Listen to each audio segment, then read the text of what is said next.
London আর Thames দুটো নাম পাশাপাশি উচ্চারিত হয়। টেমস নদীর দুধার দিয়ে হাঁটা, সাইক্লিং করা কিংবা দৌড়ানোর জন্য রাস্তা করে দেওয়া আছে। এখানে কোনো মোটরযান চলতে পারে না। টেমস পাথ নামে পরিচিত। লন্ডনবাসী কিংবা যারা পর্যটক ঘুরতে আসেন সবার জন্যই ঠিক লন্ডন দর্শনের জন্য একটি জনপ্রিয়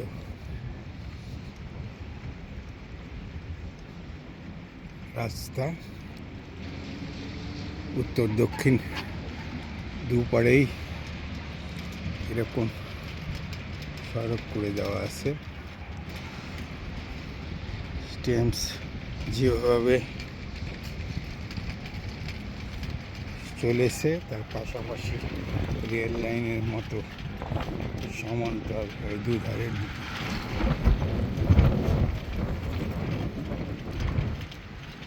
সড়কও চলে গেছে। টেমস পাথ বিকেলবেলা কিংবা সকালবেলা কিংবা ছুটির দিনে প্রচুর মানুষ, স্থানীয় এবং পর্যটক সবাই হাঁটি কিংবা দৌড় কিংবা সাইকেল চালায় কিংবা অনেকে শিশু, পোষা প্রাণী এগুলোকে নিয়ে ঘুরতে বের হয়।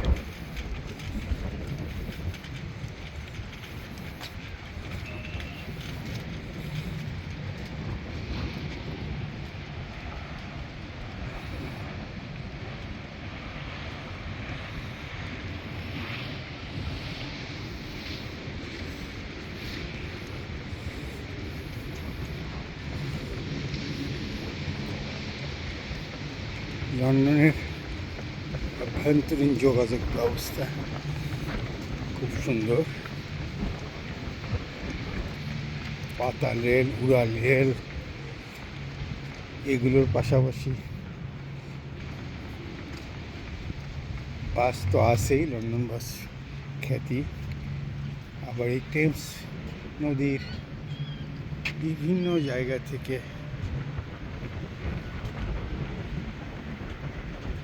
বোট কিংবা ফেরিতে লন্ডনের দুপারের বিভিন্ন গন্তব্যে চলাফেরা করে। এগুলো লন্ডনের যোগাযোগ ব্যবস্থার অন্তর্গত। পাহাড়ের এই দুপাশে অ্যাপার্টমেন্টগুলোতে থাকার জন্য বেশ আরামদায়ক।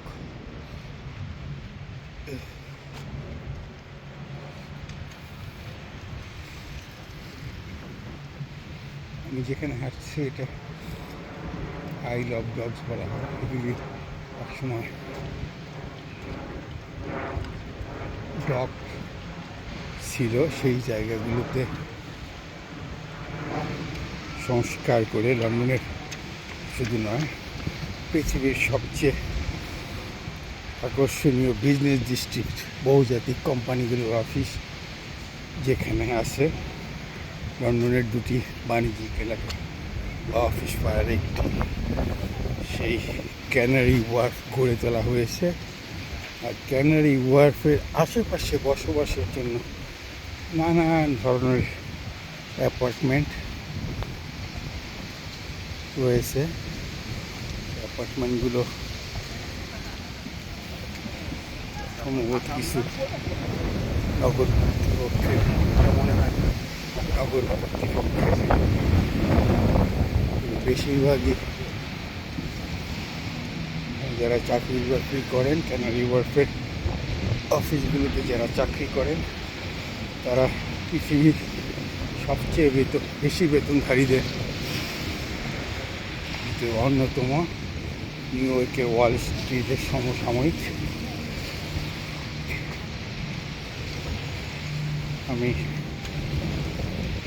অফিস পাড়া পার হয়ে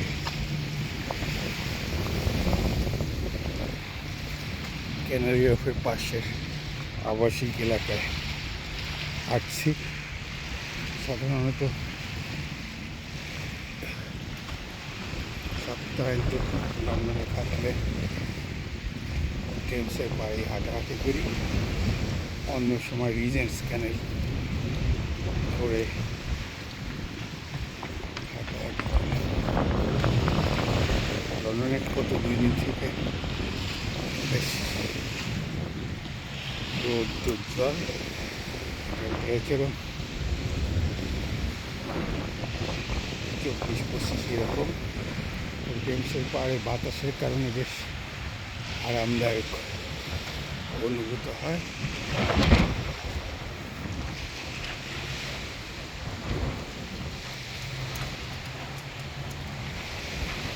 পাড়ে শুধু ওয়াকওয়ে না, টেলস পার্ক নয়, সুন্দর পার্ক রয়েছে। সেরকম একটি পার্কে আমি একটু বলবো।